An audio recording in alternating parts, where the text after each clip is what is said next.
கேரளா நெடுமங்காடுல பெத்த அம்மாவே 1½ வயசு பையனை சித்திரவதை பண்ணி கொலை பண்ணியிருக்காங்க. வீடியோவை ஸ்கிப் பண்ணாம லாஸ்ட் வரைக்கும் பாருங்க. அப்படியே என்னோட பேஜை ஃபாலோ பண்ணி வச்சுக்கோங்க. கொஞ்சம் சப்போர்ட்டா இருக்கும். பெத்த அம்மாவே அந்த பையனை சித்திரவதை பண்ணி கொன்றுருக்காங்க. அவங்க அம்மா மட்டும் இல்ல, அவங்களோட 2வது கணவரும் கூட.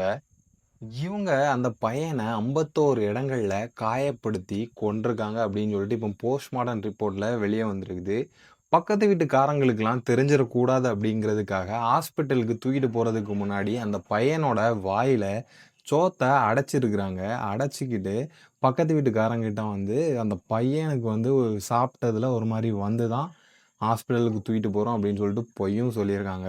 இந்த பையன் ஒரு வாரத்துக்கு முன்னாடி இந்த பையன் Instagram ஃபுல்லா நெறைய வீடியோஸ்லாம் வந்துகிட்டு இருந்தான். 2 கைகள்லயுமே கெட்டுகள் போடப்பட்டிருந்தது. அதுக்கு அவங்க அம்மா என்ன சொல்லியிருக்காங்க அப்படின்னா, "சைக்கிள்ல இருந்து கீழ விழுந்துட்டான்" அப்படின்னு சொல்லிட்டு ஒரு கதையும், நாடகமும் ஆடியிருக்கிறாங்க.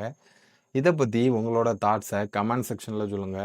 இந்த காலத்திலயும் பெத்த புள்ளைய இந்த மாரி சித்திரவதை பண்ணி கொல்லுவாங்களா அப்படின்னு சொல்லிட்டு எனக்கு தெரியல. உங்களோட தாட்ஸ சொல்லிட்டு போங்க.